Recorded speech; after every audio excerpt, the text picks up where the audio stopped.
ang mga binti ko. Ha? Bakit may naglalaba sa mga uod? Ano nangyayari sa binti ko? Masakit ba? Natural, masakit. Kulang pang sakit na yan. Maghintay ka lang. Anong mararanasan mo ngayon ng sakit na hindi mo makakalimutan sa tanang buhay mo? Ngayong gabi, pagbabayaran mong ginawa mo sa anak ko, hayop ka! Taon 1997, 97, Cebu. Abalang-abala sa pag-aasikaso ng kanyang mga panauhin si April.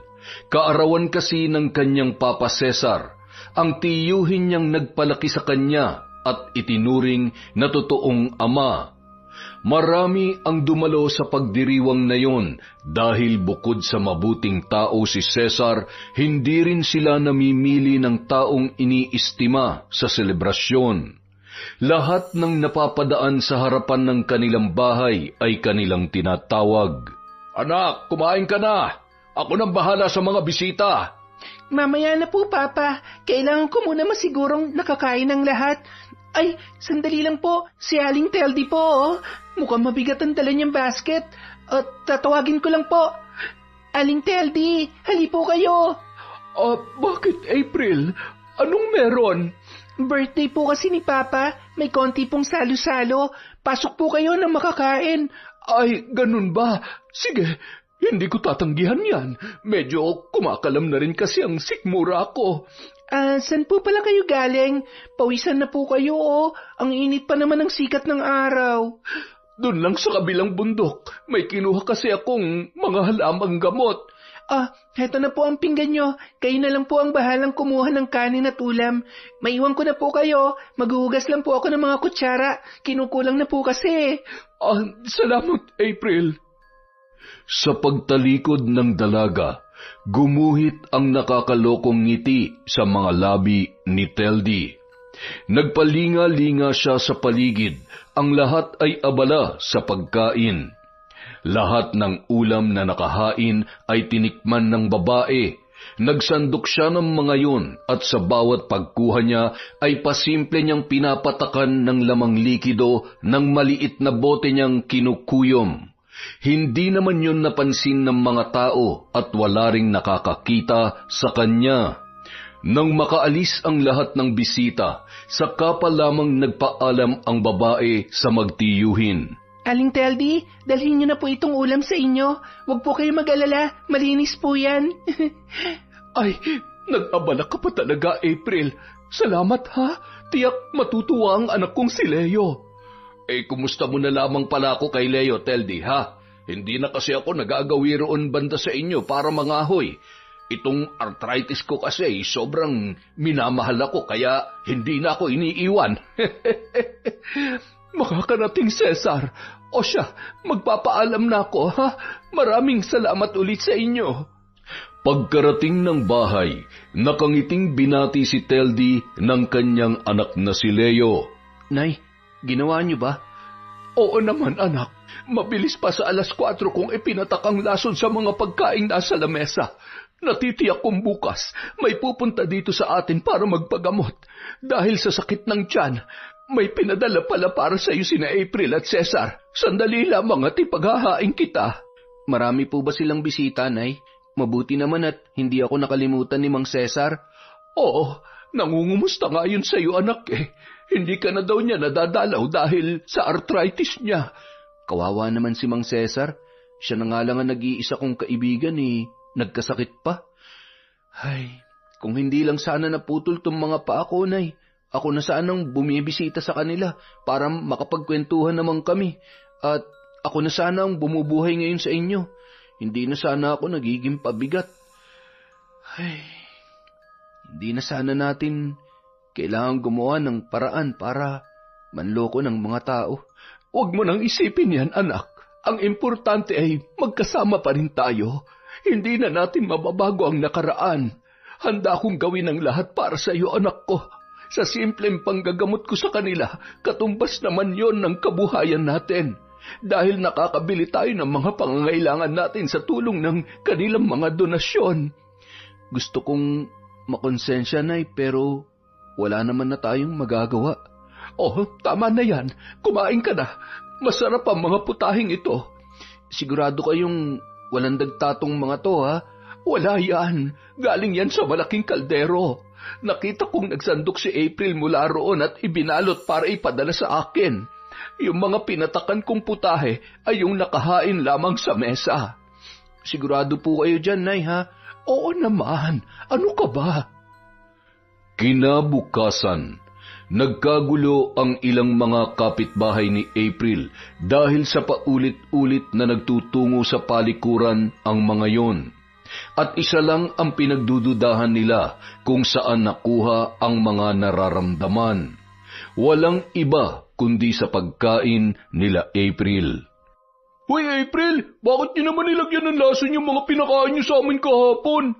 Ano bang sinasabi mo dyan, Dambo? Malinis ang mga kinain niyo. Wala kami nilagay na kahit na ano.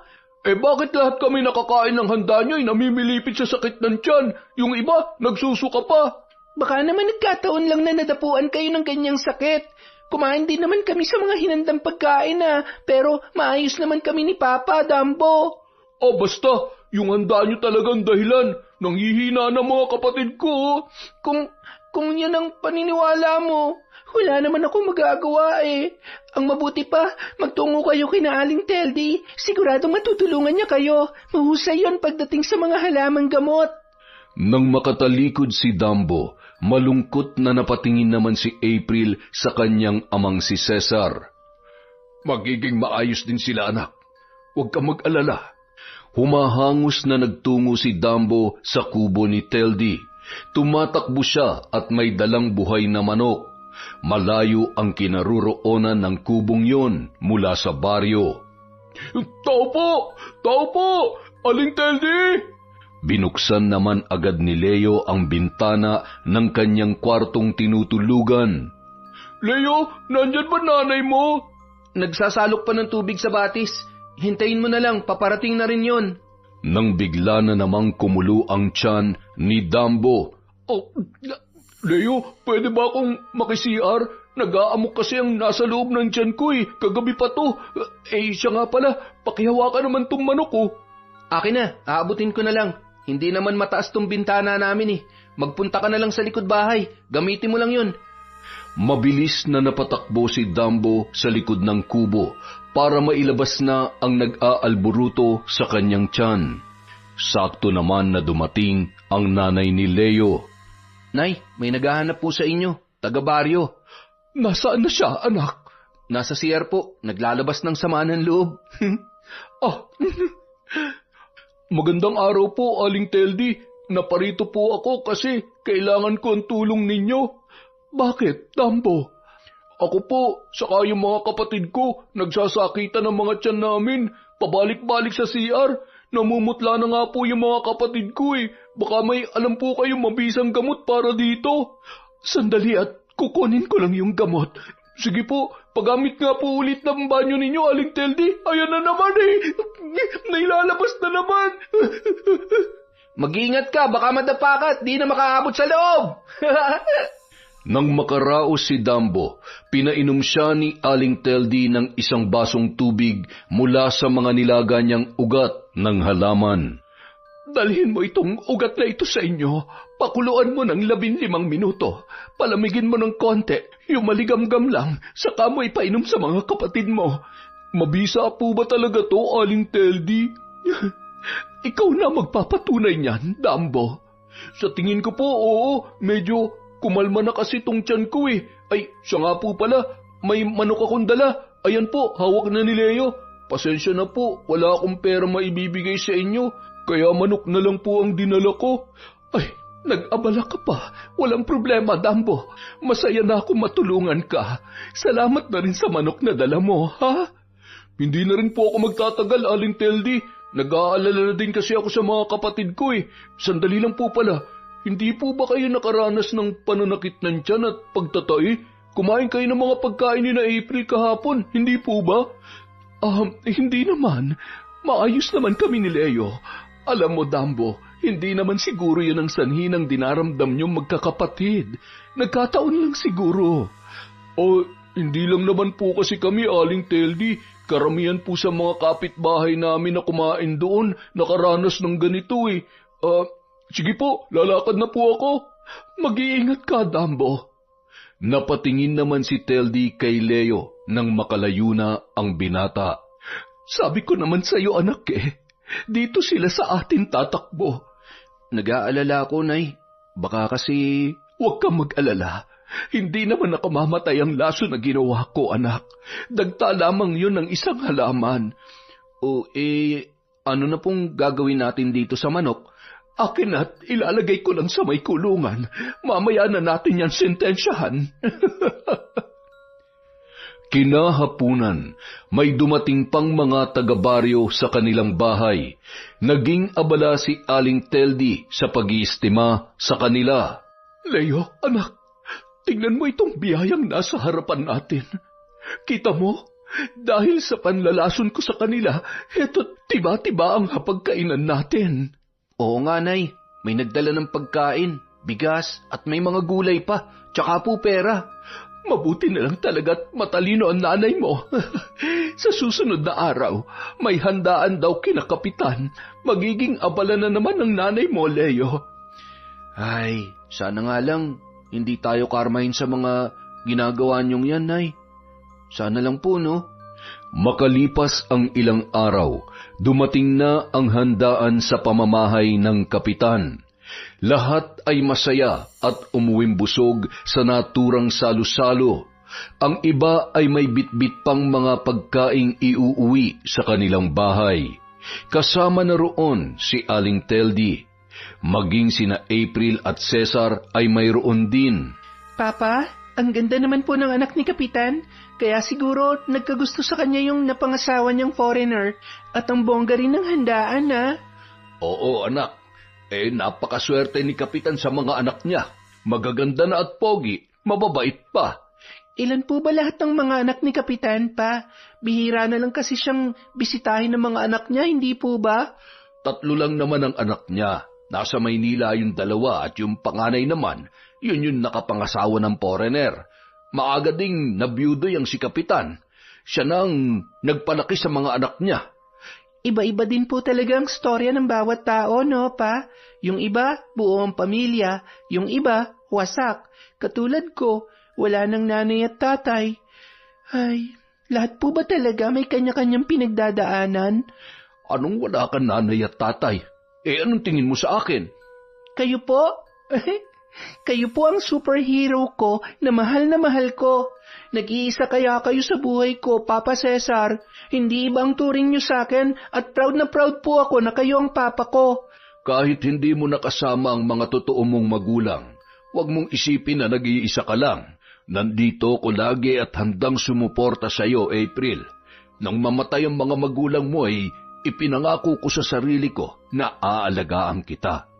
Kaya hindi na rin po kayo nakapag-asawa at nagkaroon ng sariling pamilya. Ayos lang yun. Ang importante, may anak naman ako napakabait. Masaya at kontento na ako ron. Bah! Salamat po, Papa. Maraming salamat po sa lahat. Oh, April. Bakit ka sumusuka, anak? Bigla na lang po kasi... Oh, anak, ayos ka lang ba? Masama yata ang pakiramdam mo. Papa, nahihilo po ako. Sandali. Pupunta lang ako sa CR at sumasakit na rin na tiyan ko. Naku po, Diyos ko! Nagmamadaling nagtungo sa palikuran si Cesar, samantalang nanghihina naman si April dahil sa kanyang pagsusuka at pagkahilo. Nang makabalik ang ama, panay diin na rin ito ng kanyang tiyan. Ay, nasobrahan yata ako ng kain dun kina Kapitan. Ay, teka, ayos ka lang ba? Pa, nanlalabo po ang paningin ko. Ano? Ay, Diyos ko, sandali lang at maghahanap ako ng gamot, anak. Palabas na sana ng bahay si Cesar nang makasalubong niya si Dambo. Mang Cesar, magandang araw po. Manghihiram lang po sana ako ng batya. Ay, sige, kunin mo na lang dun sa kusina, Dambo. Ano pa nangyayari sa inyo? Mukhang napapangiwi po kayo, Aray, masakit kasi itong tiyan ko, Si April naman nagsusuka. Maghahanap nga ako ng gamot dun sa may malaking tindahan eh. Oh, galing po ba kayo dun sa handaan kina Kapitan? Oh, teka, hindi kita nakita dun ah. Hindi po ako nakapunta eh, saka iniiwasan ko na din pong makikain sa mga handaan. Mang Cesar, may gamot si Aling Teldi sa nararamdaman niyong yan. Naubos na kasi yung binigay niya sa akin. Mabisa po yun. Ganyan na ganyan din po kasi nangyari sa amin ng mga kapatid ko nung birthday niyo. Ah, ganun ba? Ay nako, mukhang hindi ko na yata kayang magpunta dun sa kanila. Bukod sa malayo ay medyo mahihirapan ako. Sumasakit kasi itong arthritis ko. Pwede niyo naman po akong utusan. Basta may... alam niyo na. Eh, sige, salamat, Dambo. Eto ang pera. Ibigay mo to kay Teldi at ito naman ang para sa'yo. Mukhang kailangan ko ng bumalik sa CR. Salamat po, Mang Cesar. Dadalian ko po. Sa loob ng bahay, hindi na nagsusuka si April, pero nakakaramdam pa rin siya ng matinding pagkahilo. Nang makabalik si Dambo, dala niya na ang ugat ng halaman na galing kay Aling Teldi. Sinabi niya kay Cesar kung ano ang gagawin. Makalipas lang ang ilang minuto ay kapwa na uminom sina Cesar at April ng maligamgam na katas ng pinakuluang ugat. Naging maayos din naman kaagad ang kanilang pakiramdam. Mabisa nga po ang binigay ni Aling Teldi pa. Tingnan nyo't maayos na tayo. Samantala, sa kubo ng mag-ina, abala sa paggagayat ng malalaking ugat ng halaman si Aling Teldi. Dadamihan ko ito, Leo. Alam kong may darating pa para humingi ng tulong sa atin. Nay, itigil na kaya natin to. Nakakaperwisyo na tayo ng mga tao eh. Leo naman, di ba napag-usapan na natin to? Sa ganitong paraan lang tayo nakakarao sa mga pangangailangan natin. Matanda na ako at hindi ko na kayang magbungkal ng lupa para magsaka. Kung hindi lang sana ako nalumpo, may pakinabang pa sana ako ngayon. Lecheng buhay to. Tama na yan. Hayaan mo ng sinanay ang gumawa ng paraan. Pati pala sina Mang Cesar nakakain ng mga pagkain na nilaro nyo, Nay. Ayos lang yun. Nakainom din naman sila ng gamot. Huwag mo nang alalahanin pa. Nang araw na yun, maraming nagtungo sa kanilang kubo para humingi ng gamot. Binibigyan din naman nila, pero syempre mayroon yung kapalit. Dahil doon, naging matunog ang pangalan ni Aling Teldi sa buong baryo. At kapag may mga nararamdaman silang binat, pananakit ng tiyan, trangkaso, pagtatae, o kung anumang hindi maganda sa kanilang katawan, sa kanya na agad nagtutungo ang mga yun. Totoo namang nakakapagpagaling si Teldi ng mga sakit sa tulong ng kanyang mga kaalaman tungkol sa mga halamang gamot. Isang araw, may nagpunta sa kanya para humingi ng tulong. Teldi, balita ko'y mahusay ka raw na albularya. Siguro naman ay matutulungan mo ko sa suliranin kong ito. Kung makakaya ko namang tulungan ka, Ambo, bakit hindi? Ano ba yung tinutukoy mo? Mangyaring hindi na nakakakita ang asawa ko, yung kaibigan mong si Soledad. Baka naman ka ako'y matulungan mo siyang muling masilayan ang kagandahan ng mundo. Ay nako, mukhang doktor na ang kailangan ninyo, Ambo. Hindi ko kayang pagalingin mula sa pagkakabulag ang asawa mo. Anong hindi? Yung sabi ng iba napakahusay mo raw. Oo, napapagaling ko nga sila pero hindi naman kasi gaanong malulubha ang sakit nila. Kung kaya ko lang sana, sana'y nakakalakad na ang anak kong si Leo. Hindi naman talaga bulag ang asawa ko. Lumalabo lang ang paningin niya. Sabi ng iba, katarak daw. Alam mo namang mahal ang pagpapatingin sa doktor. Wala kaming pera para doon. Alam mo, hindi ko maipapangako mapapagaling siya ng halamang gamot na irerekomenda ko. Pero subukan mo lang, Ambo. Ipinaliwanag ni Teldi kung anong halaman ang kanyang tinutukoy. Madali namang nakilala ni Mang Ambo kung ano yon. Itinuro niya rin kung paano ang tamang paggamit noon at kung saan yon makukuha. Sige, susubukan ko yan sinasabi mo, Teldi. Eto, tanggapin mo ito.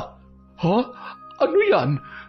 paulang bayad ko. Naku, Ambo, saka ka na magbigay kapag nakita mo na ang magandang resulta. Hindi pa naman sigurado kung liliwanag bang muli ang paningin ni Soledad. Sige, natanggapin mo na. Ay naku, bahala ka. At dahil mapilit ka, salamat na lang dito, Ambo. Makalipas ang 3 buwan, bumalik si Mang Ambo kina Teldi. Alam mo, Teldi, mabisa talaga yung halamang sinabi mong makakatulong sa asawa ko. Ayun at nagtatahi na siya muli. Ay nako, maraming salamat sa iyo. Ganoon pa. Masaya ako para kay Soledad. Malaking malaki ang pasasalamat niya sa iyo. Alam mo ba, natutuwa rin ang mga anak namin. Biruin mo, hindi na kami gumastos pa ng malaki. At bilang pasasalamat namin sa iyo, tanggapin mo itong munti naming regalo. Aba, sobra naman na yata ito, Ampo. Hindi naman ako nakapagbagaling sa asawa mo. Ano ka ba? Nako, nang dahil sa iyo kaya namin nadiskubre ang halamang yon bilang panlunas sa katarak niya. At nagtanim na rin ako ng marami sa bakuran namin para may magamit kami oras na muling matabunan ng katarak ang mga mata ni Soledad. Katarata yon, Ambo. Maraming salamat, ha? Ang laking tulong na nito sa aming mag-ina. Kami ang dapat na magpasalamat sa iyo. Salamat na marami, Teldi. Nang dahil sa itinuro mong gamot, naging masayahing muli ang asawa ko. Masaya namang nakikinig si Leo sa pag-uusap ng 2 matanda. Nang makaalis na si Mang Ambo, ipinakita kaagad ni Teldi sa anak ang iniabot ng matandang lalaki. Tingnan mo, Leo, makakabili na tayo ng mga pangangailangan natin. Salamat sa Diyos. Masaya akong nakakatulong ka sa kanila, Nay. Masaya ako na nakakatulong ka nang hindi binabagabag ng konsensya dahil alam kong wala po kayong ginawa para mapasama sila. Oo nga, anak. Alam mo ba, marunong naman talaga ako manggamot. May kaalaman naman talaga ako tungkol sa mga halaman. At napag-isip-isip ko na itigil na ang paggawa ng lason para sa mga handaan. Tingnan mo, ang sarap sa pakiramdam na makatulong na wala tayong taong naaagrabyado. Tama po kayo, Nay. Masaya po ako sa naging desisyon ninyo. Ngayong alam na nila kung saan sila lalapit, hindi na po natin kailangang lasunin ng mga tao. Isang araw, nagawi sa kakahuyan si Cesar para mangahoy. Malapit lang doon ang kubo ni Leo at Teldi, kaya nagpasya siya na dalawin ang binata. Tao po! Leo! Mang Cesar, kumusta po? Medyo matagal-tagal din po tayong hindi nagkita. Magaling na po bang arthritis ninyo? Ay oo, hindi naman na sumusumpong. Nakatulong talaga yung mga dahon ng halamang binigay ng nanay mo. Salamat naman po kung ganun. Tuloy po kayo, Mang Cesar. Nagkwentuhan ang dalawa gaya ng kanilang nakasanayan sa tuwing nagkikita. Masayang ibinahagi ni Cesar ang kanyang karanasan noong kanyang kabataan, hanggang sa hindi na nila namalayan ang paglipas ng oras. Nako, malapit na palang dumilim, Leo. Kailangan ko nang umuwi. Oo nga po. Medyo napasarap po ang kwentuhan natin. Si Aling Teldi ba, nasaan? Maya-maya po, uuwi na rin siguro yun. May kumuha po kasi sa kanya dun sa kabilang baryo. Alam niyo naman po yun, hanggat kayang tumulong, tutulong. Alam mo, Leo, nagpapasalamat ako sa Diyos dahil sa angking husay ng nanay mo sa panggagamot. Abay, hindi na kailangan pang humanap ng mga taga-baryo ng isang mahusay na albularya sa kung saan, dahil nandito lang sa malapit ang nanay mo. O siya, ako'y magpapaalam na talaga. Sige po, Mang Cesar, mag-iingat po kayo. Nakakailang hakbang pa lamang si Cesar mula sa kubo ni Leo, narinig niya na ang pagsigaw ng humahangos na lalaki. Aling Teldi! Aling Teldi! Lakad takbo ang ginagawa noon habang pasan-pasan ang kanyang anak na babae.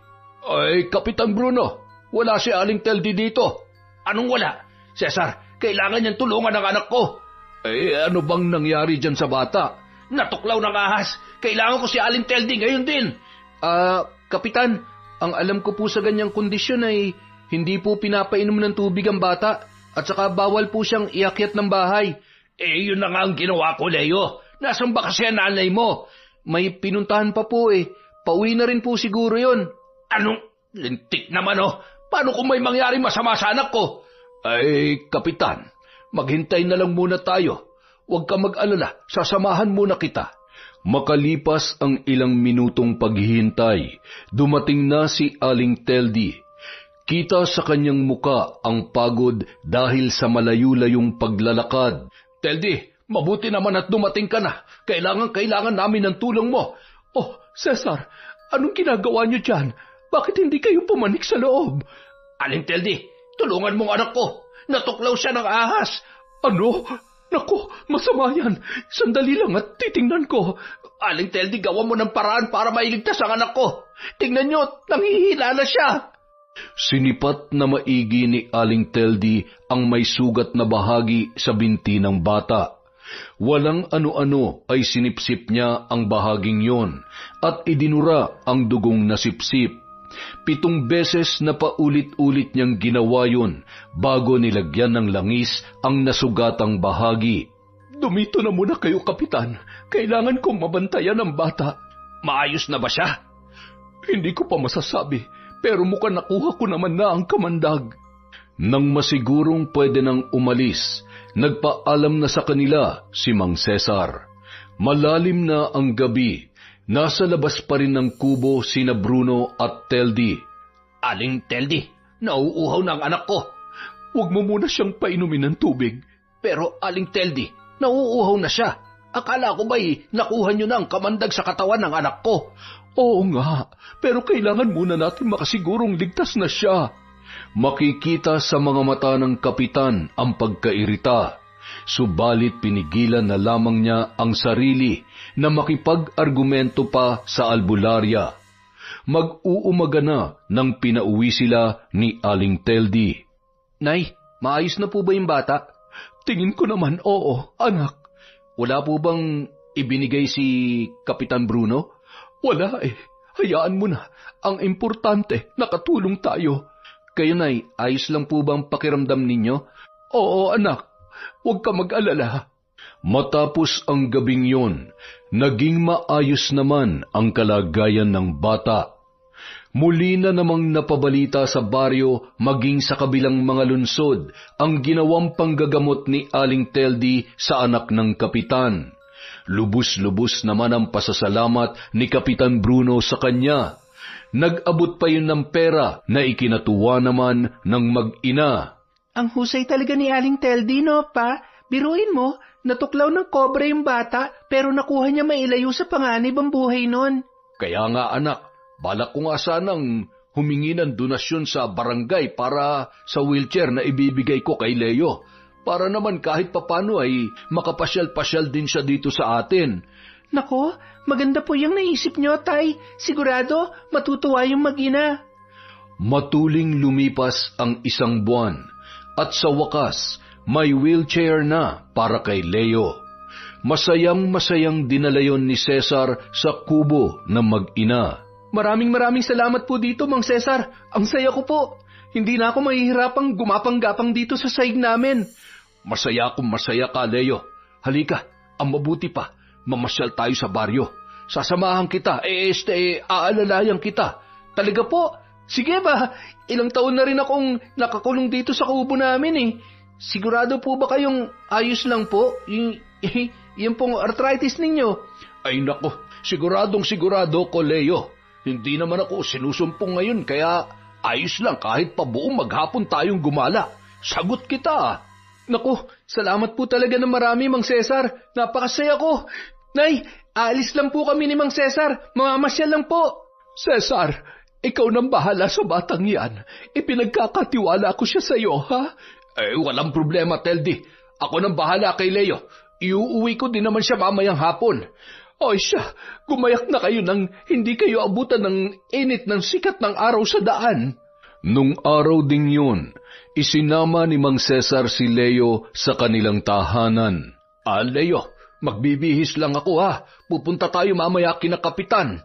Leo, masaya akong makita kang muli dito sa bahay. Oo nga 5 taon na rin akong hindi nakakatapak dito sa baryo ninyo. Mabuti naman at hindi kayo nahirapan ni Papa. Medyo malayo pa naman yung bahay nyo at hindi gaanong maganda ang daan. Hindi naman ako nahirapan kanina. Nakasakay lang naman ako dito eh. Ewan ko lang sa papa mo. Siya ang tagatulak eh. Dalagang-dalaga ka na, April ah. Ikaw din dyan binatang-binata ka na. At alam mo, mas lalo kang gumanda. Nag-aaral ka pa ba? Nakatapos na ako ng pag-aaral, Leo. Kaya lang, ang sabi ni Papa, mag-relax lang daw muna ako ng 1 taon bago maghanap ng trabaho. Saan mo naman balak mag-apply ng trabaho? Sa Maynila sana, pero sa susunod na taon pa naman. Ikaw, wala ka bang balak tapusin ng high school? 3rd year high school tayo nung nadisgrasya ka, di ba? Oo, kung hindi nga lang sana nadaganan ng malaking bato tong binti ko, sana nakatapos na rin ako ng kolehiyo. Malas nga lang kasi nadurog yung mga buto ko kaya kinailangan putulin. Ay, huwag ka na malungkot dyan. Ang importante, okay ka, buhay ka. Masaya akong nakalabas ka na sa lungga mo. San daw ba ang lakad niyo ni Papa? Kinakapitan daw. Malamang kunan ka nun ng picture. Ha? Para saan naman? Para may pakita siya sa lokal na pamahalaan kung saan niya binigay yung wheelchair. Ganun ba? Kailangan ko pa ba mag-ayos? Wag na, pogi ka naman eh. Sus, nambola pa. April, may boyfriend ka na ba? Ano bang klaseng tanong yan? Wala no, wala pang nagkakamaling manligaw. We, sa ganda mong yan, di mo ako maluloko, oy. Wala nga, kita mo to, ayaw maniwala. Talaga namang hindi ka panipaniwalang wala kang manliligaw eh. Kung may manliligaw man dyan sa dalaga ko, Leo, dadaan muna siya sa mga kamay ko. Aba, kailangang kilati si maigi para malaman ko kung tunay ba ang kanyang hangarin dito sa dalaga ko. Tama po yan. Makikita sa mga tinig ni Leo ang kanyang paghanga kay April. Pakiramdam niya nagtatambol ang kanyang puso. Noon pa man may crush na siya sa dalaga, pero nung naputol ang kanyang mga paa ay binaliwala na lamang niya ang kanyang nararamdaman. Pakiramdam niya hindi na siya karapat-dapat dahil sa kanyang kalagayan. Pinagmasdang mabuti ni Leo si April mula ulo hanggang paa. Ngayon ay muli niyang naramdaman na umuusbong na namang muli ang pagmamahal niya para sa dalaga. Isang tikhim ni Cesar ang nagpatigil sa kanya. Punta na tayo sa barangay, Leo. Panigurado naghihintay na si Kapitan doon. Sinundan naman ng tingin ni April ang dalawang papaalis. Ang pogi-pogi pa rin niya. Minsan, inutusan ni Cesar si April na ihatid ang mga groceries na ayuda para sa mga PWD sa bahay ni Leo. Nakisuyo kasi ang kapitan sa kanya pero sumumpong na naman ang kanyang arthritis. Nasa malayo pa lamang si April na tanawan na siya ni Leo. Malapad ang ngiti ng binata na kumakaway pa sa kanya. Pagdating sa harap ng kubo nito ay inaya kaagad siya ni Aling Teldi na pumanhik. Magandang araw po. May pinapaabot po si Kapitan. Ay nako, maraming salamat sa paghatid ng mga ito, April. Magkwentuhan muna kayong dalawa dyan. Titingnan ko lang yung niluluto kong suman. Maraming napagkwentuhan sina April at Leo. Hanggang sa naluto na nga ang suman ni Aling Teldi at pinagsaluhan nila ang mga yon. May itinabi ako para sa papa mo, April, ha? Dalhin mo mga yon mamaya. Salamat po. Hindi ko po tatanggihan yan.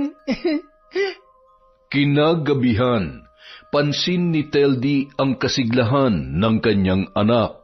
Leo, anak, mukhang masaya ka ngayon, ha? Dahil ba yan kay April? Alam niyo naman pong matagal na akong may crush sa kanya. Alam niyo, Nay, akala ko naglaho na yung pagtingin ko pero nung nakita ko siya, naku, bumalik po kaagad. Naramdaman ko na naman ang parang mga nagliliparang paru-paro sa dibdib ko. Ikaw naman kasi, simula nung nawalan ka ng paa, hindi ka na nakihalubilo sa iba. Ikinulong mo na sarili mo dito sa loob ng ating kubo. Nay, kung liligawan ko kaya si April, tatanggapin niya kaya ako? Anak, hindi mo malalaman ang sagot kung hindi mo susubukan. Paano kung umayaw siya dahil dito sa kapansanan ko? Ay, wala na tayo magagawa doon. Ang importante, na ipahayag mo ang pagmamahal mo sa kanya, anak. Tanggapin mo lang ng buo ang magiging desisyon niya. Parte na yan ng pagkatao natin.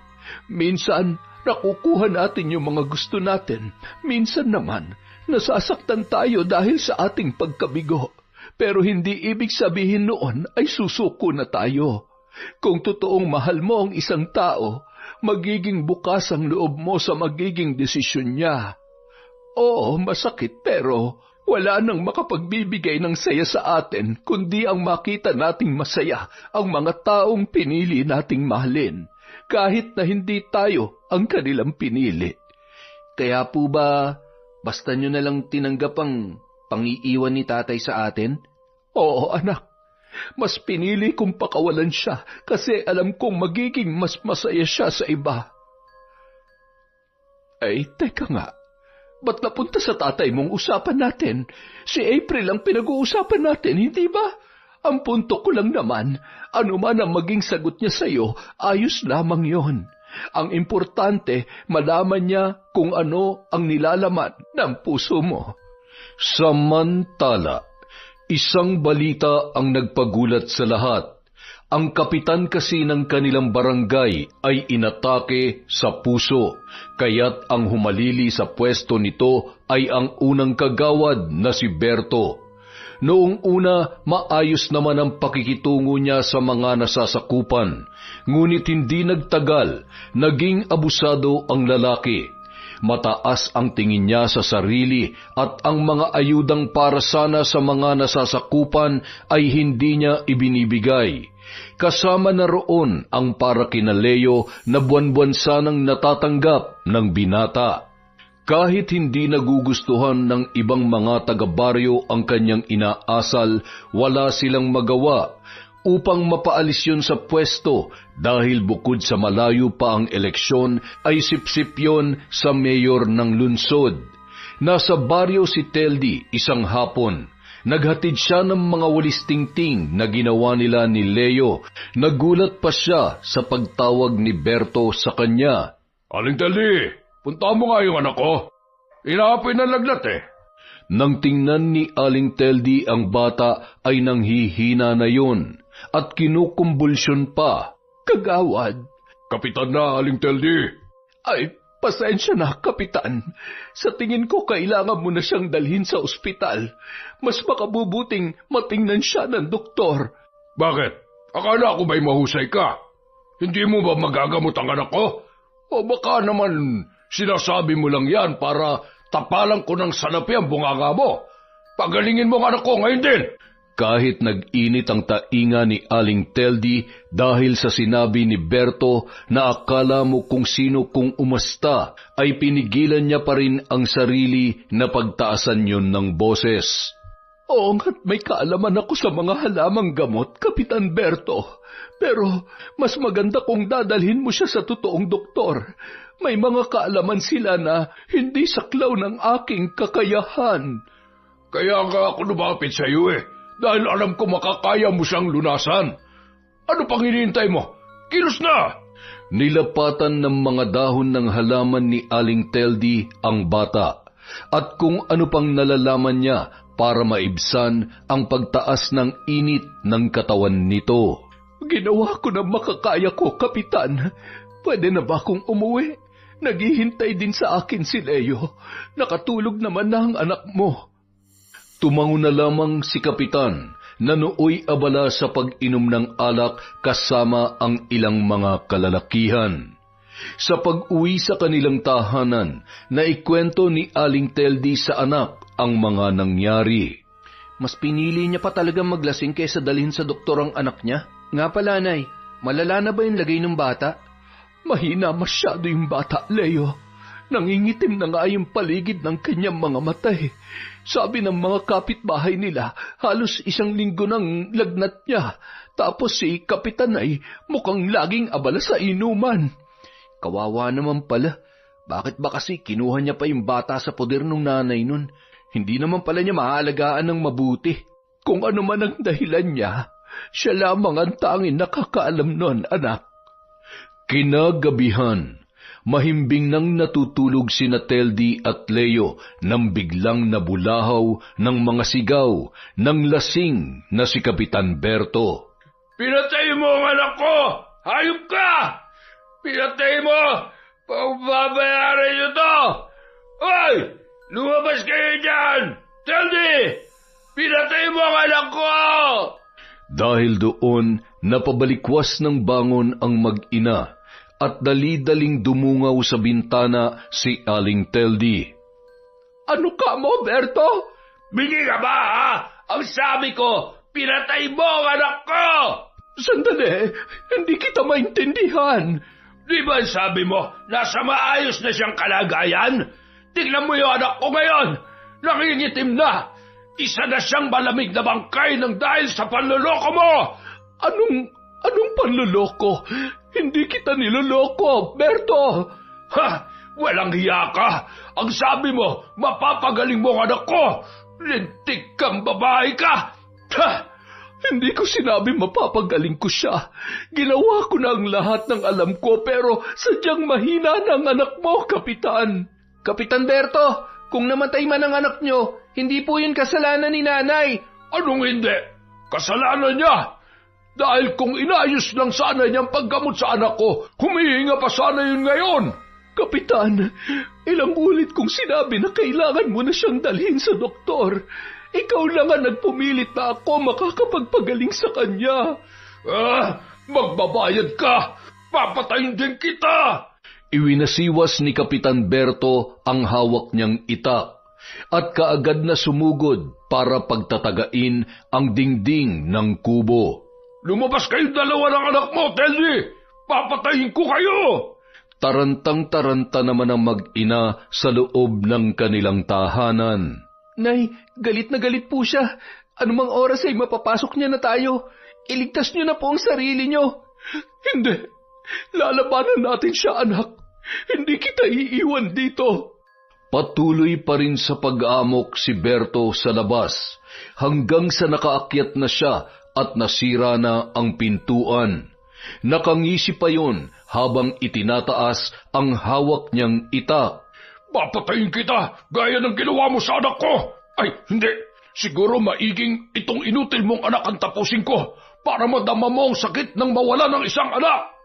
Kapitan, umalis na po kayo. Wala kaming kasalanan sa inyo. Baka nakakalimutan yung nasa loob kayo ng pamamahay namin. Trespassing po ang ginagawa ninyo. Huwag niyong hintayin na may mangyari pa sa inyo. Aba, matapang ka palang inutil ka, ha? Anong magagawa ng isang kagaya mo? Gugulong? Gagapang? Nakatayo lamang si Aling Teldi sa tabi ni Leo. Marahan niyang kinuha ang nasa tabi ng anak. Isa yung debombang baril na ginagamit ng binata sa panghuhuli ng mga ibon. Sige, lumapit ka. Oras na kalabitin ko tong gatilyo. Sinisiguro ko na paglalamayan ka sa inyo. Lapit! Kaya ko manirahan sa loob ng bilangguan. Oras na lumagpas ka sa pintuang yan, Kapitan. Biglang nag-iba ang kulay ng muka ni Berto. Napaatras siya ng bahagya nang makitang nakatuon sa kanya ang mahabang debombang baril na hawak-hawak ni Aling Teldi. Dahan-dahan niyang ibinaba ang kamay na may hawak na itak, kasabay ng makailang beses na paglunok ng kanyang laway. Umalis ka na kung ayaw mong masaktan. Hindi pa tayo tapos. Umalis na lamang ang kapitan nang walang lingon-lingon sa likod.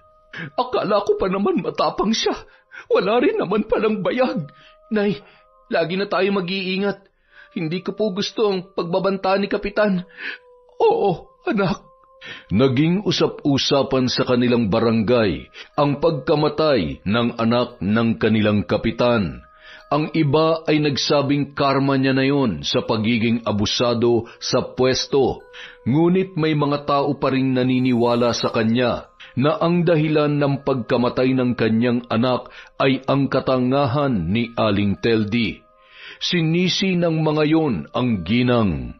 Kaya kung ako sa inyo, huwag na kayo magpapagamot sa manlolokong babaeng yon kung ayaw niyo mapahamak. Naniniwala akong inalay niya sa dyablo ang kaluluwa ng anak ko bilang kabayaran sa kanyang kaalaman sa panggagamot.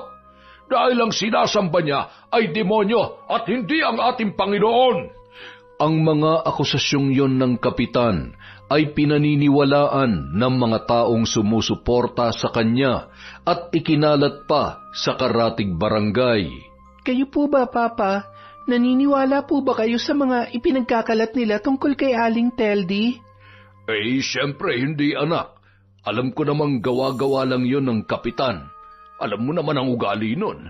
Hindi niya matatapatan o mahihigitan ang kabutihan ng dati nating kapitan. Kaya nga po kawawa naman po si Aling Teldi. Siguradong mababawasan ng magpapagamot sa kanya dahil sa mga maling kwentong kinakalat nila. Papa, pwede po ba akong dumalaw sa kanila bukas? Kakumustahin ko lang po si Aling Teldi. Si Teldi ba talaga o yung binata niya? Si Papa naman Akala mo ba hindi ko nahalata na parang kumikislap yung mga mata mo kapag nakikita mo si Leo? Halata pala, Pa. Siyempre naman, Papa mo ko. Alam na alam ko kung anong mga nagbabago sa'yo. Sa pagbisita ni April sa mag-ina. Salamat naman at napadalaw ka, April. Akala ko kasi pati ikaw ay napaniwala na ng mga kasinungalingan ni Berto. Nako, hindi niya po ako tagahanga kaya malabo pong ma-brainwash niya ako. Kumusta naman po kayo? Eto, hindi na muna nagagawi sa baryo. Baka kasi mag-cruise pa ang landas namin ng kapitan. Ayoko rin kasing makarinig ng mga panghuhusga mula sa mga taong minsan ko nang natulungan. Ano po bang nangyari sa anak niya, Aling Teldi? Bakit po kayong sinisisi niya?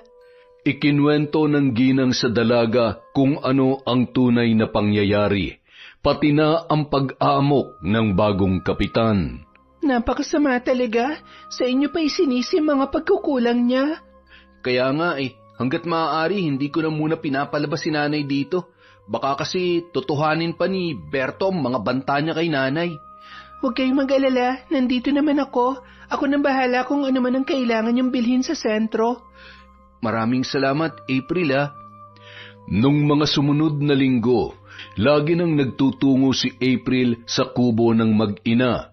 Nagdadala siya ng kung ano-ano na mapapakinabangan nila. Hanggang sa nagtapat ng pag-ibig si Leo sa kanya na hindi naman niya tinanggihan. Pag-uwi sa bahay, masaya niya yung ibinalita kay Mang Cesar. April, anak, kaibigan natin sila Leo. Alam kong mabuti siyang tao at alam kong ligtas ka sa mga kamay niya. Pero anak, hindi siya nababagay sa'yo. Pa? Ano pong ibig niyong sabihin? Papa mo ko, April. Bilang ama mo, karapatan kong pagsabihan ka. Layuan mo na si Leo hanggat hindi pa lubos na lumalalim ang relasyon ninyo. Pero, Papa, mahal ko si Leo.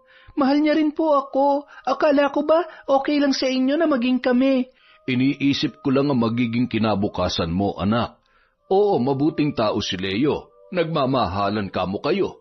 Pero mapapakain ka ba ng pagmamahal niya? Kita mo namang may kapansanan siya. Ni hindi niya nga kayang buhayin ang kanyang ina, ikaw pa kaya? Kung kami manang para sa isa't isa, magtutulungan naman kami, Pa. Aalalayan ko po siya. Sinasabi mo lang yan dahil akala mo madali lang. Pero, Pa... Huwag nang matigas ang ulo, April. Simula bukas, hindi ka na makikipagkita sa kanya. Oras na sumuway ka, makikita mo. Yun ang unang beses na pinagtaasan ng boses si April ng kanyang Papa Cesar at labis niyang dinibdib yun. Buong magdamag na umiyak ang dalaga. Hindi na rin siya lumabas sa kanyang kwarto, ni kumain ay hindi niya na rin ginawa. Pinadama niya sa ama ang kanyang labis na pagtatampo. April, anak, kanina ka pa hindi lumalabas dyan para kumain. Hindi ka na nag-agahan, tinanggihan mo na rin ang tanghalian. Pati ba naman hapunan ay aayawan mo pa rin? Hindi po ako gutom, Pa. Buksan mo nga itong pinto, mag-usap tayo. Saka niyo na lang ako kausapin pa. Matutulog na lang po muna ako. Walang nagawa si Cesar kundi ang unawain ang kanyang anak. O sige, kung yan ang gusto mo. Pero kapag nagutom ka, may pagkain sa kusina, ha? Ilang araw na naghihintay si Leo kay April, ngunit hindi bumibisita sa kanya ang kanyang nobya. Nay, bakit kaya hindi dumadalaw si April? Baka may inaasikaso lamang, anak. Magtutungo ako sa baryo mamaya. Marami-rami na kasi ang mga naipon nating walis tingting. Kailangan ko nang i-deliver doon sa komprador. Pero, Nay, baka kung anong gawin sa inyo ni Kapitan. Hindi naman siguro niya ako sasaktan sa harap ng maraming tao, anak. Sa pagtungo ni Aling Teldi sa baryo, nakasalubong niya nga si Berto. Aling Teldi, maaari ba tayong mag-usap? Tungkol saan, Kapitan? Hihingi lang ako ng tawad sa nagawa ko sa inyo. Pasensya na, nakainom kasi ako noon. Sana'y mapatawad mo ako sa lahat ng mga ginawa at sinabi ko, Aling Teldi. Hindi ko alam kung bakit nasabi ko ang mga yon. Marahil ay sa galit ko sa sarili ko, kaya ikaw ang sinisi ko. Sana'y mapatawad mo ko, Aling Teldi. Hindi maganda ang ginawa mo, Kapitan. Pero sana'y hindi na yun maulit pa. Pangako, hindi na. Pinapatawad mo na ba ako? Diyos nga ay nakakapagpatawad, Kapitan. Ako pa kaya? Maraming salamat, Aling Teldi. Pakisabi na rin po kay Leo na sobrang nagsisisi ako sa mga nagawa ko sa inyo. Babawi po ako sa paraang makakatulong sa inyo. Pangako yan. Sa mga sinabi ng Kapitan, naging magaan ang pakiramdam ni Aling Teldi. Tila nabunutan siya ng tinik sa kanyang dibdib. Samantala, naisip ni April na dalawin sa bahay ang kanyang nobyo. Alam niya na magagalit ang kanyang Papa Cesar, ngunit sobrang namimiss niya na ang binata. Hinintay lang niyang makaalis ang ama bago siya nagmadaling tumakas patungo sa tahanan ni Leo. Nang makausap ang binata, sinabi niya kaagad dito ang dahilan ng hindi niya pagpapakita. Nang araw na yon, abala si Teldi sa pag-aasikaso ng kanilang mga pananim na gulay, kaya hindi niya na narinig pa ang inilahad ng dalaga. Hinayaan niyang makapagsolo ang dalawa at makapag-usap. Nagulat na lamang siya sa biglang pagdating ng galit na si Cesar. April! April! Nagulat pa ang dalawa na naglalambingan nang marinig ang galit na boses ng ama ng dalaga. Papa, akala ko nasa bukid kayo. Ikaw pa ngayon na may ganang magtanong? Di ba sinabi ko naman sa'yong huwag kang umalis ng bahay? Napakaswail mo talaga. Umuwi ka na, ngayon din. Mang Cesar, wala po kaming ginagawang masama. Leo, labas ka na dito, kaya huwag kang makikialam. Nagmamahalan po kami ni April. Mahal na mahal ko po ang anak ninyo. Oy, Leo, sinabi ko na huwag kang makialam eh. Ano bang kasalanan ni April, Cesar? Bakit mo naman ginaganyan ang anak mo? Teldi, nakikiusap ako sa'yo. Pagsabihan mo yung anak mo. Pa, uuwi na po ako. Huwag kayo mag-iskandalo dito. Dapat lang. At huwag ka nang babalik dito. Naintindihan mo? Isaksak mo yan sa kokote mo, April. At ikaw naman, Leo, ilugar mo ang sarili mo. Kinaladkad ni Mang Cesar ang kanyang anak. Galit na galit siya habang umiiyak naman si April. Ano ba nangyari, anak? Hindi sang-ayon si Mang Cesar sa relasyon namin ni April, Nay. Dahil sa kapansanan ko, isa lang akong hamak na dukha, inutil pa. Kinalulungkot kong marinig yan, anak. Tama naman po si Mang Cesar, Nay. Walang kinabukasan sa akin si April dahil ganito lang ako. Isang dukhang inutil. Umagos ang luha ni Aling Teldi dahil sa kanyang mga narinig. Buong akala niya, magiging masaya na si Leo ngayon na nobya niya na si April. Pero nagkakamali pala siya dahil ang inaakala niyang suporta mula sa ama nito ay hindi nila nakuha. Hayaan mo, anak. Baka magbago pa ang isip ni Cesar. Baka nabigla lang siya nung malaman niyang kayo na ng kanyang anak. Sana nga po, Nay. Sana nga. Samantala, ang tigas talaga ng ulo mong bata ka. Pa, namimiss ko na po si Leo kaya ako nagpunta doon. Ibig bang sabihin yan, mas nakikinig ka dyan sa lintik na pagmamahal na yan kaysa sa akin? April naman, bilang ama mo tungkulin ko na protektahan ka. Protektahan? Kanino pa? Kay Leo? Bakit? Gaano ba siya kasama para sa akin? Ilang ulit ko bang sasabihin na hindi siyang lalaking nararapat sa iyo, anak? Pinagbabawalan kitang makita siya para hindi na lumalim ang relasyon niyo. Mahirap bang intindihin yun? Papa, mahirap din po bang intindihin na siya ang lalaking minamahal ko? Nagiging matigas ng ulo mo. Sinusuway mo na ako dahil sa lalaking yon. Biglang napahawak si Cesar sa kanyang dibdib habang nahihirapan sa kanyang paghinga. Papa, ayos lang po ba kayo? Pa! Ikuha mo ko ng tubig, anak. Naninikip ang dibdib ko. Kaagad namang tumalima ang dalaga. Kumuha ng isang basong tubig at ipinainom sa kanyang ama. Papa, ayos na po ba kayo? Sa susunod, huwag mo akong gagalitin, anak. Baka hindi na ako makabalik sa paghinga. Kailangan ko na munang magpahinga. Nang makatalikod kay Cesar, naisipan ni April na sundin na lamang ang gusto nito. Mahal na mahal niya ang kanyang Papa Cesar at ayaw niyang may mangyaring masama rito dahil sa katigasan ng kanyang ulo. Isang araw, napadaan si Teldi sa bahay ni na Cesar at April. Galing siya sa barangay hall dahil may ibinigay si Kapitan sa kanya. Mga groceries para kay Leo mula sa DSWD. Nakita niya na lumabas si Cesar mula sa bahay nito. Nagkasalubong ang dalawa. Nagdadalawang isip pa siya na batiin ang lalaki. Magandang araw, Teldi. Magandang araw din naman sa iyo, Cesar. Ang totoo'y inaabangan talaga kita. May ipapabigay lang sana si April kay Leo. Ano naman yun? Eto, sulat ang laman ng sobreng yan.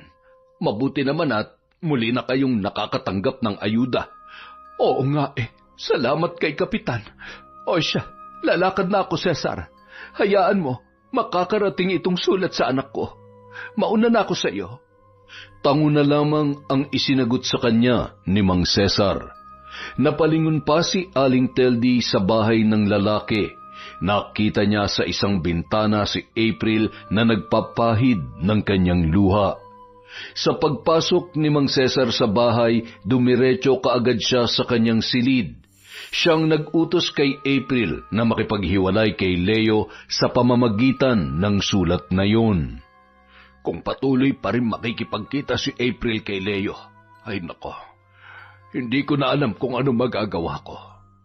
Samantala, pagkabasa ni Leo ng sulat ay napaiyak ang lalaki. Anong sabi, anak? Nakikipaghiwalay na po sa akin si April, Nay. Ang sabi niya, naliwanagan na daw po siya. Awa lang palang nararamdaman niya para sa akin. Pero naniniwala akong si Mang Cesar ang dahilan kung bakit ganito ang laman ng sulat na to, Nay. Kailangan ko makausap si April. Nay, maaari mo ba akong samahan? Napatingin na lamang si Aling Teldi sa kanyang anak. Determinado ang anyo nito. Kailan mo siya gusto makausap? Samantala, nagkataon naman na wala si Cesar nung araw na puntahan ni Leo si April, kasama ang kanyang ina. Iniwan sila ng ginang sandali para makapag-usap ng masinsinan. Leo, bakit ka pa pumunta dito? April, hindi ako naniniwala sa kung anumang sinabi mo sa sulat. Alam kong mahal mo ko, Leo, kung ano nakalagay doon, yun ang totoo. Pakiusap, sabihin mo sa akin, mahal mo ko, hindi ba? Mahal mo ko. Umalis ka na, Leo. Ano mga oras darating na si Papa? Ayoko magalit na naman siya. Hindi ako aalis dito hanggat hindi mo sinasabi ang totoo. Hindi kita mahal, Leo. Yun ang totoo. Akala ko pagmamahal yun, pero malinaw na ngayon sa akin ang lahat. Naawa lang ako sa'yo kasi ganyan ang kalagayan mo. Ayokong umasa ka sa pag-ibig na hindi naman totoo. Hindi ako kumbinsido. Alam ko nagsisinungaling ka lang, April. Nararamdaman ko, mahal mo rin ako. Kung ano man yung dahilan mo para sabihin sa akin ang mga yan, wala na akong pakialam. Hihintayin pa rin kita sa bahay. Alam kong mahal mo ako. Sigurado ako dun. Umalis ka na, Leo. Wala ka nang aasahan sa akin. Nang masabi yun sa binata, tumalikod na si April. Naririnig niya ang paghikbi ni Leo. At nang umalis ang binata, saka pa lamang siya humagulhol ng husto. Oo, Leo. Mahal na mahal kita. Mahal na mahal. Laylay ang balikat ni Leo habang nagpapahid ng luha. Tahimik lamang si Aling Teldi na nagtutulak sa wheelchair ng kanyang anak. Hindi nila namalayan, nakatanaw pala si Cesar sa kanila mula sa di kalayuan at nakakuyom ang mga kamao. Kinagabihan, mahinang pumapatak ang ulan na sinasabayan ng pag-ihip ng malakas na hangin. Nag-iisa lamang si Leo sa kanilang kubo dahil may nagpagamot sa nanay niya na taga-baryo. Nakatulala at iniisip ang mga sinabi ni April sa kanya noong umaga. Ngunit bigla na lang may lumagabog sa kanilang pintuan. Pagtingin niya roon, nakita niya ang isang lalaking may dalang mahabang kutsilyo. Kapansin-pansin ang talas at talim noon. Ha? Ano pong gagawin niyo sa akin? Walang emosyon ang muka ng lalaki. Lumapit yun sa kanya at paulit-ulit siyang pinagsasaksak. Tulong! Tulungan niyo po ako! Nay! Nalugmok si Leo sa sahig. Kahit nahihirapan, gumapang siya para makawala sa taong bigla na lamang sumugod sa kanya. Ngunit naramdaman niya ang bigat ng paa nito.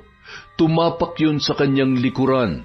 Buong lakas na idiniin nito ang sapatos sa kanyang likod. Bumulwak ang masaganang dugo sa kanyang bibig nang marahas na ibinaon ng lalaki ang kutsilyong hawak nito sa kanyang likod. Ibig pang sumigaw ni Leo para humingi ng tulong, subalit wala na siyang lakas para ibuka ang kanyang bibig. Hanggang sa unti-unti na siyang nilamon ng kadiliman. Nang masiguro ng lalaki na patay na ang binata, marahas niyang hinablot ang kutsilyong nakatarak dito at dinilaan. Lumabas siya at sinara ang pinto ng kubo. Pasipul-sipul pang naglakad papalayo. Pero meron siyang napansin. Lumapit siya sa mayayabong na halamang nasa bakuran at doon ay nakita niya ang isang babaeng nanginginig na umiiyak. Nang makilala niya kung sino yon, bigla niyang hinablot ang buhok ng babae.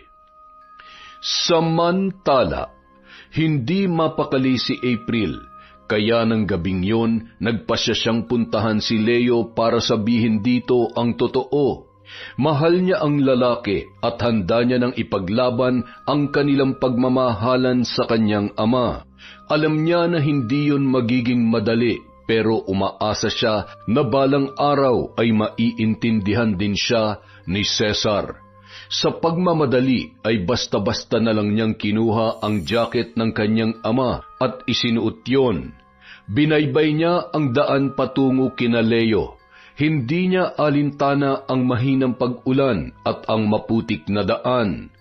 Nung mga sandaling yon, isa lang ang nais niyang gawin. Yun ay ang yakapin ng binata at humingi ng tawad. Akmang tatawagin na sana niya si Leo nang may makitang isang bulto ng tao na nakatayo sa harapan ng pintuan. Nang maaninag niyang sinira nito ang pinto, ay mabilis siyang nagkubli sa mayayabong na halaman para magmasid. Kinakabahan pero wala siyang magawa para sumaklolo. Narinig niya ang paghingi ng tulong ni Leo, ang mga pagdaing nito. Pilit niyang tinakpan ang bibig para hindi makagawa ng anumang ingay. Namamalisbis ang mga luha niya sa kanyang mga mata habang nanginginig ang buo niyang katawan. Hindi man niya nakikita, ngunit ramdam niya ang sakit at pait na sinasapit ng binata na kanyang pinakamamahal. Hindi niya na namalayan na ang mayabong na halaman na kanyang pinagkukublihan ay gumagalaw na pala ng dahil sa kanya. Hindi niya alam ang gagawin nung mga sandaling yun. Akmang tatayo na sana siya nang biglang may humablot sa kanyang buhok. Dahil doon, nagpumiglas ang dalaga. Bitawan mo ako! Ano nakita mo, ha? Wala ako nakita. Pero narinig ko ang lahat, Kapitan. Gusto mo bang isunod kita sa kanya, ha? Pakiusap, wag. Maawa po kayo, wag po. Huwag niyo po akong sasaktan. Nakikiusap po ako. Kung gusto mo pang mabuhay, itiko mo yung bibig mo. Ano ginagawa mo dito? Balak ko po sanang makipag-usap kay Leo. Tama nga ang sabi nila. May relasyon kayo ng inutil na yon. Kapitan, maawa po kayo.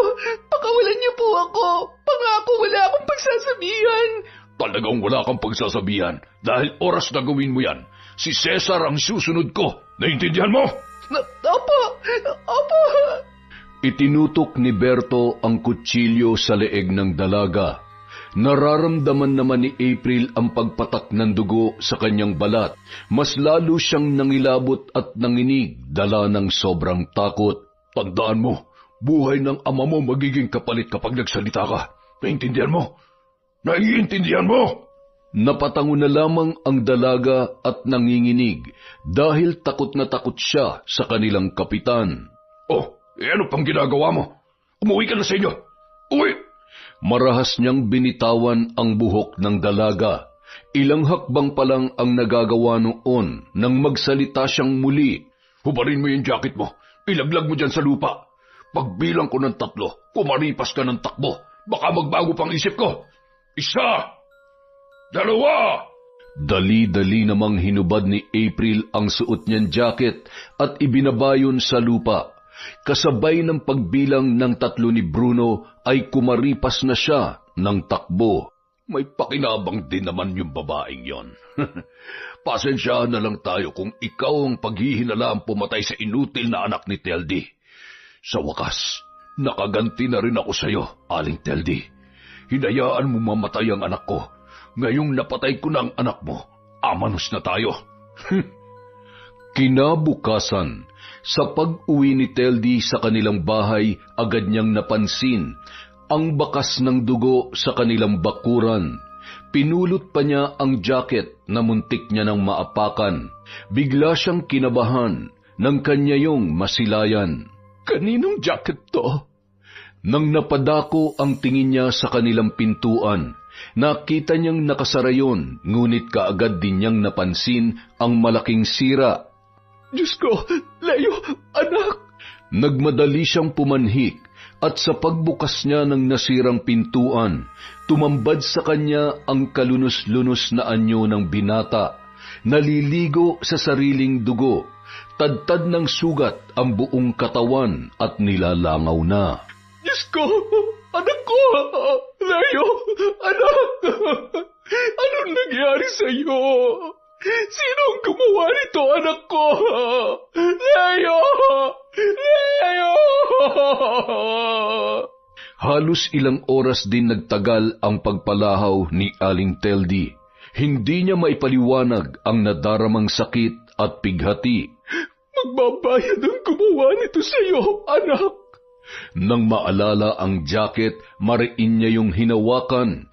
Nanginginig pa ang kanyang kamay at nanggagalaiti sa galit.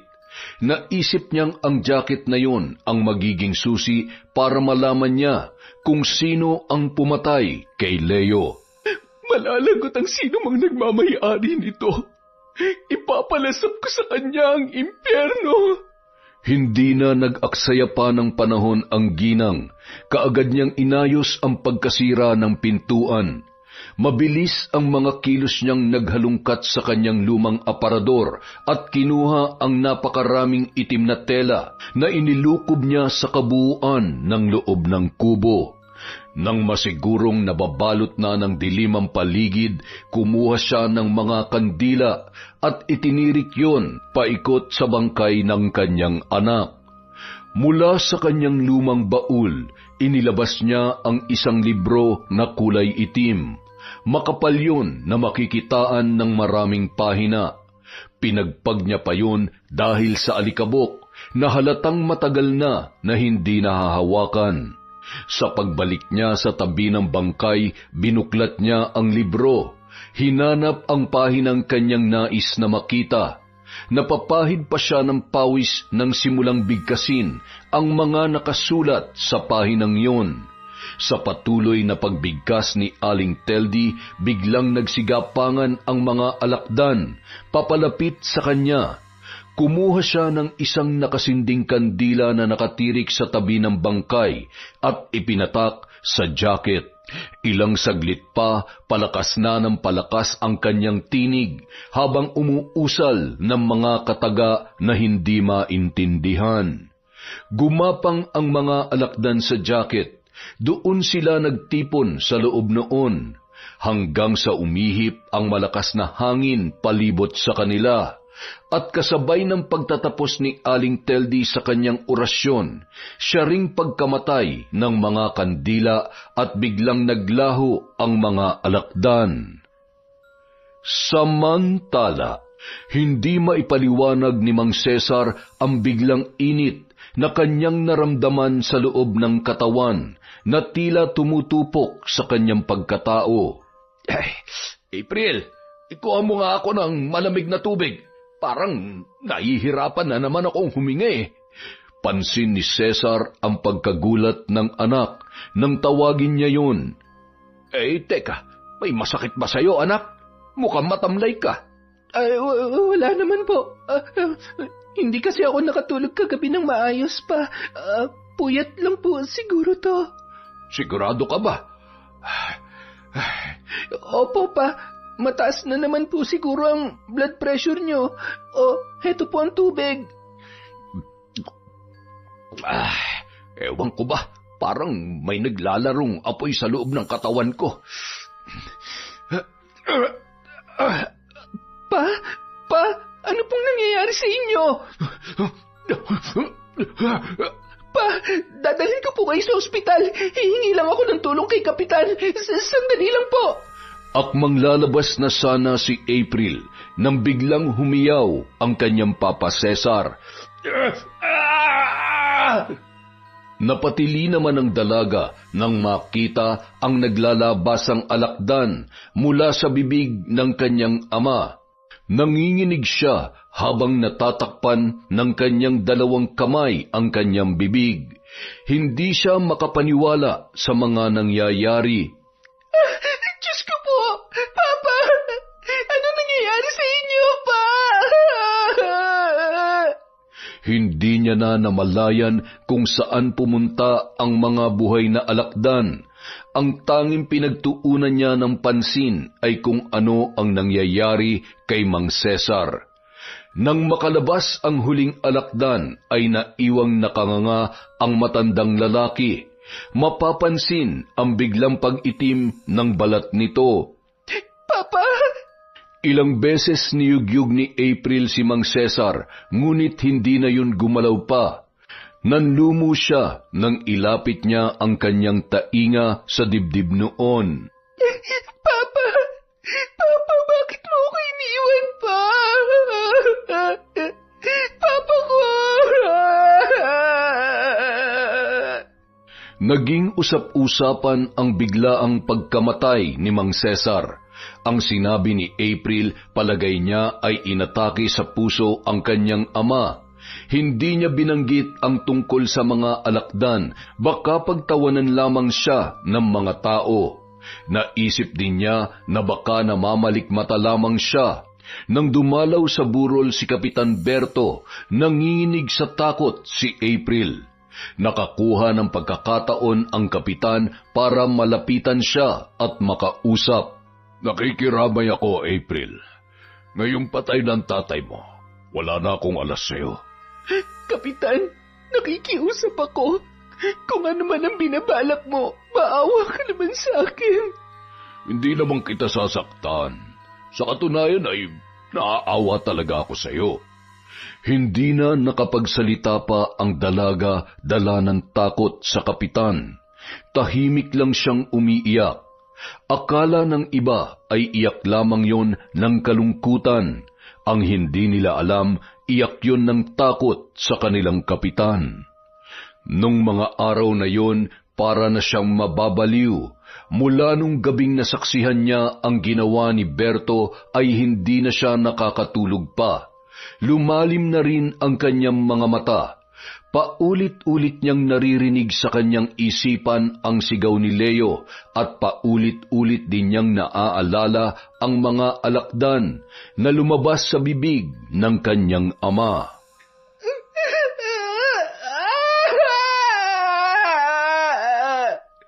Nang mailibing na si Mang Cesar, tila wala na sa sarili si April. May lumapit lang sa kanya ay nanginginig na siya ng husto. Hindi naman yun nakaligtas kay Dambo. April, nagiging magugulating ka na yata. Alam ko matatag ka, makakayanan mo rin ang lahat. Napakabuti ni Mang Cesar para kunin ka agad siya ng may kapal. Sa bagay, sadyang ganyan ang buhay. Hindi natin alam kung hanggang kailan na lang tayo mamamalagi dito sa mundo. Hindi na nakausap ng matino ni Dambo si April. Bigla na lang umiyak ang dalaga na mukhang takot na takot. Kawawa naman si April. Sobrang dinibdib niya ang pagkamatay ni Mang Cesar. Sa bawat araw na nagdaraan, palala ng palala ang kalagayan ng dalaga. Para na siyang praning. Hindi na rin siya nakikihalubilo sa iba. Laging nagkukulong sa kanilang bahay. Mukhang kailangan ko nang humingi ng tulong kay Aling Teldia. Baka kung ano pa mangyari kay April. Sa pagpunta ni Dambo sa kubo ni Aling Teldi, kaagad niyang napansin ang biglang pag-iba ng anyo nito. Ang dating maayos nitong postura at buhok ay hindi niya na nakikita pa. Naku, mukhang may sakit din si Aling Teldia. Huwag na lang kaya akong tumuloy. Dambo, anong ginagawa mo rito? Aling Teldi, pwede po ba akong magpatulong? Dambo, hindi na ako nang gagamot ngayon. Kailangan po talaga ni April ng tulong niyo, Aling Teldi. Bakit? Ano nangyari sa kanya? Ipinaliwanag ng binata sa ginang ang nangyayari sa kanyang kaibigan. Buhat nung mamatay si Mang Cesar, parang nawala na rin po siya sa kanyang sarili. Patay na si Cesar? Opo, nung nakaraang linggo, inilibing na nga po siya eh. Hindi niyo po ba alam? Hindi pa kasi ako nag-agawi sa baryo. Anong ikinamatay niya? Inatake daw po sa puso, pero minsan po, napapaisip ako. Parang kakaiba po talaga nangyayari kay April eh. Bigla na lang nagugulat tapos pag tinatanong, iiyak na lang. Para po bang takot na takot? Napakunot ang noo ni Teldi sa mga sinabi ni Dambo. Sa ginagawa niyang ritual nung nakaraan ay siniguro niya na mamamatay kaagad ang taong pinatangan niya ng barang. Naisip niyang kailangan magtungo siya sa baryo upang makibalita kung sino man ang taong namatay ng araw ding yon, na may lumabas na mga alakdan sa bibig. Lihim na napatingin si Aling Teldi sa puno ng talisay. Doon niya inilibing ang bangkay ni Leo nang matapos ang kanyang pambabarang. Kung si Cesar man ang gumawa noon sa iyo, anak, naipaghiganti na kita. Napatay ko na siya. Mahinahong kinausap ni Aling Teldi si April, pero naging mailap ang mata ng dalaga. Hindi rin yon mapakali at panay ang tingin sa labas. April, anak, ayos ka lang ba? Kumusta ka na? Aling Teldi. Ano ba ang totoo nangyari sa tatay mo? Ngayong wala na po si tatay, naisip kong ayos lang din na mamatay na ako. Oh, ano bang ibig mong sabihin? Ano bang ikinamatay ng tatay mo? Sa totoo lang po, hindi ko alam kung totoo ba ang mga nakita ko.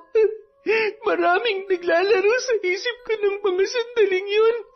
Si Leo. Si Leo. Tapos may mga alakdan. Hindi ko alam kung bakit, pero kitang-kita ko. Galing po yun sa bibig ni Papa. Napakuyom ng kamao si Aling Teldi dahil sa kanyang mga narinig. Gusto niyang magwala, pero todo ang kanyang pagpipigil sa kanyang sarili. Ngayong araw, malinaw na si Cesar talaga ang tinamaan ng kanyang barang. Lubos na siyang naniwala na si Cesar nga ang pumatay sa kanyang anak na si Leo. Pero hindi po ako sigurado kasi si Leo. April, tapatin mo nga ako. Alam mo bang pinatay ng tatay mo ang anak ko? Nanlaki ang mga mata ng dalaga dahil sa sinabi ng ginang. Para siyang nahimasmasan nang marinig yun mula kay Aling Teldi. Narinig ko po. Hindi mawala sa isip kong paulit-ulit na pagsigaw ni Leo. Pero wala po akong nagawa. Isang malakas na sampal ang dumapo sa pisngi ng dalaga na tila nagpayanig sa buo niyang pagkatao. Nanginginig sa galit na nagsalita si Aling Teldi. Walang hiya ka! Hindi mo man lang pinigilan ng tatay mo sa paulit-ulit na pagtaga sa katawan ng anak ko? Ang kapal na mukha mo, April! Itinuring na kitang kapamilya. Pati ang ama mo, hindi na rin iba sa amin. Pero ito pa ang igaganti nyo. Mga wala kayong puso. Ang dapat sa inyo'y mamatay. Mamatay na paulit-ulit. Nagkakamali po kayo, Aling Teldi. Wala pong kasalanan si Papa. Si Kapitan Berto po.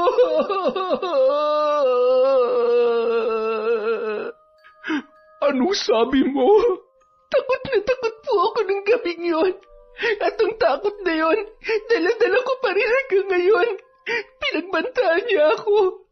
Oras na magsumbong daw ako, papatayin niya si Papa. Wala akong nagawa, Aling Teldi. Pero kinabukasan, si Papa, namaalam na rin. At hindi ko alam kung totoo ba ang nakita ng mga mata ko. Nababaliw na yata ako, Aling Teldi. Ayoko po yung ganitong pakiramdam. Isiniwalat ni April ang lahat sa ginang. Ikinwento niya kung bakit napadpad siya roon at ang bawat naganap. Wala siyang kinaligtaang detalye sa mga nangyari. Kanina yung jacket na naiwan sa bakuran namin. Kay Papa po yun. Sinuot ko lang. Hindi ko alam kung bakit pinahubad sa akin ni Kapitan. Siguro, ginamit niya. Hindi ko po alam.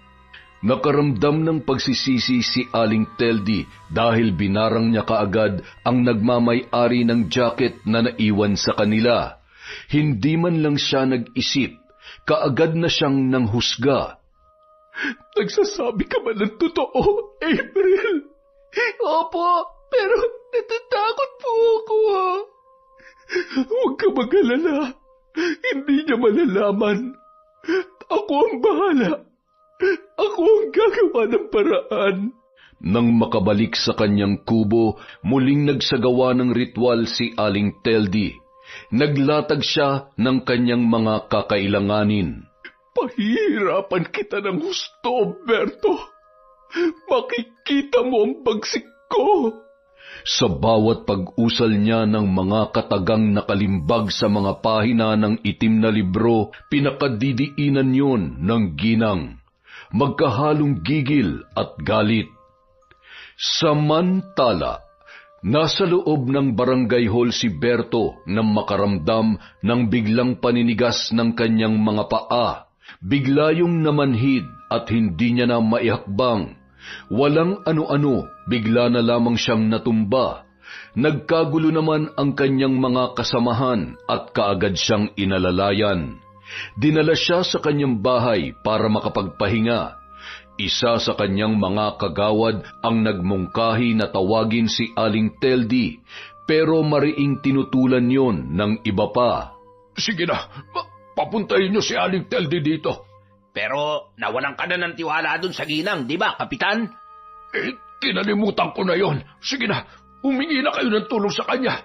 Nagkaayos na kami. Siguradong hindi niya kayo tatanggihan. Sobrang masakit na ang mga paa ko. Sa bawat pagdaan ng mga minuto, mas lalong iniinda ni Berto ang kanyang mga paa. Kung kanina ay namamanhid lang yun, ngayon ay namamagana. Samantala, mabuti naman at dumating na kayo, Aling Teldi. Kailangan kong tulong ninyo. Itong mga paa ko, bigla-bigla na lamang namanas. Hindi kumibo ang ginang at nanatili lamang nakatingin sa nahihirapang si Berto. Wala ring emosyon ang kanyang muka. Ano kaya ang mabisang halamang gamutang maaaring ilapat natin dito? Heto, may dala kong mga dahon. Lalagyan ko lamang ito ng langis para malapatan na yung mga paa mo. Salamat, Aling Teldi. Medyo hirap na po kasi ako eh. Maaari po bang dito na kayo magpalipas ng gabi? Wala akong kasama. Baka kailanganin ko ng tulong. Sige na, ipahinga mo na yan. Doon na muna ako sa labas. Tawagin mo lang ako kung may kailangan ka. Nang mapag-isa na si Aling Teldi, naningkit ang kanyang mga mata, tanda ng matinding galit. Maghihirap ka, Bruno.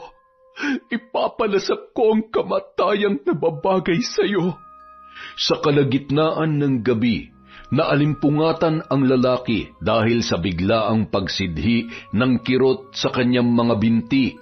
Kung kanina ay namamanhid lamang yon hanggang namaga, ngayon pakiramdam niya tinutusok na ang kanyang magkabilang binti ng kung ano mula sa ilalim. Aling Teldi, tulong! Ano may paglilingkod ko, Berto? Ang mga binti ko. Bakit may nagsisila ba sa mga uod dito? Anong nangyayari sa mga binti ko? Masakit ba? Natural, masakit. Kulang pa ang sakit na yan. Maghintay ka lang. Ano? Mararanasan mo ngayon ang sakit na hindi mo makakalimutan sa tanang buhay mo.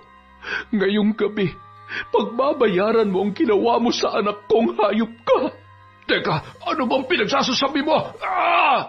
Akmang tatayo na sana ang lalaki, ngunit hindi niya na maigalaw ang kanyang mga paa. Ang mga binti niya ay lumobo na at naging kulay ube, habang ang mga uod ay patuloy na gumagapang at nagkalat na sa buo niyang katawan. Demonyo ka! Tama nga ako! Isa kang kampo ng demonyo na nagpapanggap na manggagamot! Demonyo? Hindi ba ikaw ang demonyong nagbabalat kayong mabait na kapitan sa baryong ito? Pinatay mo ang anak ko! Bakit mo siya pinatay? Nagtatanong ka pa, hindi ba't ikaw ang dahilan kung bakit nawalan ako ng anak? Ngayon, amanos na tayo. Magbabayad ka! Mga kapitbahay! Tulong! Tulungan niyo ako! May demonyo dito! Kahit ano pang gawin mong pagsigaw, hindi ka nila maririnig dahil nasa loob ka na ng sumpa ko. Ipinagkanulo ko na sa demonyo ang buhay mo at isasama kita sa impyerno. Bigla na lamang naramdaman ng lalaki na tila may sumasakal sa kanya. Padiin ng padiin na nagdudulot ng hirap sa kanyang paghinga. Pilit siyang nagpupumiglas. Nararamdaman niya na ang mga uod na pinagpipiestahan ang kanyang kalamnan. Ilang sandali pa, bigla na lamang sumiklab ang sakit sa kanyang sikmura. Bigla yung lumobo. Ramdam niyang tila may pilit na kumakawala roon. Palakas ng palakas ang bilis ng paggalaw ng kung anumang nasa loob ng kanyang katawan, hanggang sa lumabas yon sa kanyang bibig. Isang dambuhalang pusit ang kumawala mula roon. Naghihingalo na si Berto, ngunit dilat ang kanyang mga mata, samantala si Aling Teldi nakatunghay lamang sa kanya. Nasaksihan niya ang malademonyong pagngiti nito hanggang sa tuluyan na siyang tinangay ng karimlan. Naipaghiganti na kita, Leo, anak. Malapit na rin tayong magkita. Sa kalaliman ng gabi, nilisan ni Aling Teldi ang tahanan ni Kapitan Berto. Hindi siya nag-iwan ng bakas sa kanyang pambabarang. Hahayaan na lamang niya ang mga tao na mag-imbestiga kung bakit namatay ang kanilang kapitan. Nagtungo siya sa bahay ni April at maingat niyang inilapag ang sulat sa tabi ng pintuan. Binaybay niya ang daan pauwi sa kanilang bahay. Pagpanhik niya sa loob ng kubo, pinatay niya ang ilaw sa mga nakasinding kandila at hinayaang kusang maningil ang itim na mahika sa kanya. Kinaumagahan, napansin ni April ang isang sulat sa tabi ng pintuan. Nakalagay roon ang kanyang pangalan, kaya binasa niya kung ano ang nakapaloob sa naturang sulat. April, anak, alam kong minahal mo ng totoo si Leo. Kung mabigyan man ako ng pagkakataon sa kabilang buhay, naway magiging masaya na kayong dalawa. Lubos kong pinagsisisihan ang nangyari sa iyong ama. Oo, April, totoo ang lahat ng iyong nakita. At ako ang may kagagawan noon sa pag-aakalang siya ang pumatay sa anak ko. Huwag kang mag-alala. Sa mga oras na ito, pinagbabayaran ko na ang pagkakamaling yon sa impyerno. Naway mapatawad mo ako, April. Patawarin din sana ako ng iyong amang si Cesar. Matapos basahin ang sulat, rumagasa ang luha mula sa mga mata ng dalaga. Samut-saring emosyon ang lumulukob sa kanya ng mga sandaling yon. Dahil sa paninikip ng dibdib, sumigaw na lamang siya ng malakas upang mailabas ang kanyang tunay na nararamdaman. Yon! Napakasakit naman po ng pangyayari. Dahil dyan, meron na naman po tayong pampasayang shout-out. Simulan po natin kay Annalyn Pescasio, kay Carlota Gonzales, Mamiliana Nalugon. Hi po kay Amben, Ibong, Melin at kay Mama from Maribel Paralejas. Hi po kay Jessie Bing ng Kuwait, kay Johan from Saudi Arabia. Hi po kay Christine Rubite, kay Roxanne Diga, Ronalyn Rodriguez, kay Elian Amparado, Virgie Latore, Shauma TV, Dolce Amore from Hong Kong, Christine Victorino, Japi Portes, Jeneline Jacobe, Arlene Torquiza, Medelina, kay Resel Galope, shout out din po kay Jennifer Camacho, Annabel Villa, kay Noemi Garcia Pabunan, Laima Edsel Muhammad, Mercy Grace Sioting, hello din po kay Kurt Mina, kay Eva Rodolfa Lopez, kay Jonah Flores, Chambi Champi at Tripong Apos ni Yana Marie Kubangbang. Hi kay Ann Anua, kay Bob Dylan Dingkong, kay Alina Casido, kay Rosalinda at Rolly Tulabing, Jessie Grace, hi po kay Punzalan Rachel, hi din po kay Rhea Monteras, Sydney Crosswind, Monica Nieves, Elsie Pasasadaba, Luella de la Peña, Marcos Balingasa, Emmanuel Christian Zorilla, hi din po kay Angelina Ignacio, kay Susana Llobrera, Cliven Dubalan, Catherine Domingo, Lynn Caunes, Alma Mihay, Janice Tamagos, Ray, Billy Ray, Jenny May Buendia from Lucy Buendia. Hi po kay Jessica Sobremonte, kay Cherry Mukbanger ASMR. Hello po kay Vicky Yabut from Asia Salimal, kay Roslyn Jimenez, Shiva Ledesma, Richard Rivera at OFW TikToker. Maraming salamat po sa walang tsawang pagsuporta sa Kwentong Enteng.